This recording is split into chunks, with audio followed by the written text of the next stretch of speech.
A crack in time. What if we live in a multiverse?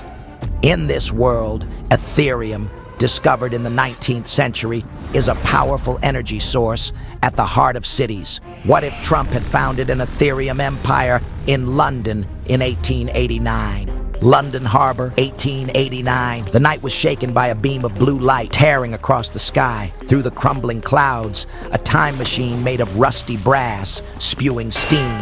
The lid creaked open and Donald Trump stepped out, a red tie and a top hat topped with etherium crystals.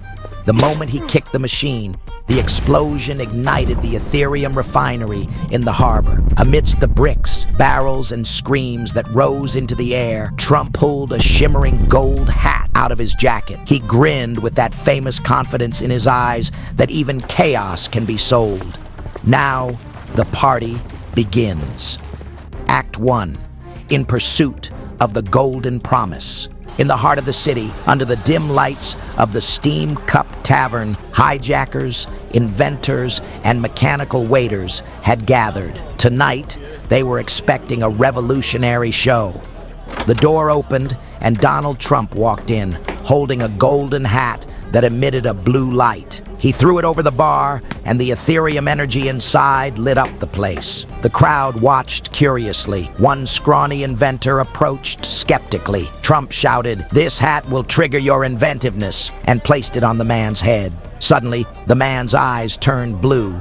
He picked up a screwdriver from the table and quickly began to build a tiny airship. The crowd murmured in amazement. Trump smiled triumphantly and exclaimed, "Winners never go out of style." Then he left the venue, leaving behind a stunned crowd. Act 2. The price of power. The next morning, on a towering etherium platform in front of Buckingham Palace, Trump was selling golden crowns to aristocrats. As soon as he put the hats on, the Queen's automaton guards began repeating, "Make Britain great again," in robotic voices. In the crowd was Lady Lysandra, a dark-haired, blue-eyed advocate for the ethical use of etherium, who watched Trump's demonstration with skepticism. But things got out of hand as the hats absorbed the etherium uncontrollably. A nobleman's dog grew to the size of a carriage and chased the butler. The palace clock tower spun wildly and threw its gears into the Thames. Trump described the chaos as the natural throes of revolution, but Lady Lysandra, jumping from a steaming airship, was determined to stop him. Act 3.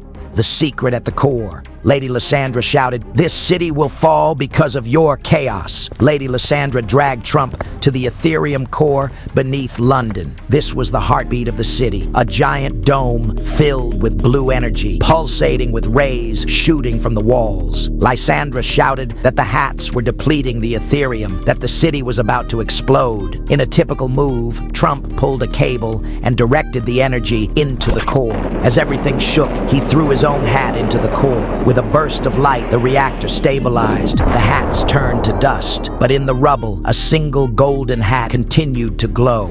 The last act, escape and legacy. As dawn broke, Trump was riding in his repaired time machine. The machine was now covered in coils of etherium and ready for more big adventures. Behind him, he left behind the single hat that glittered in Lady Lysandra's hand. "Now what?" Lysandra muttered with a wry smile as she held it up. As Trump's machine disappeared in a flash, the question hanging over London was this: was the hat really just an accessory?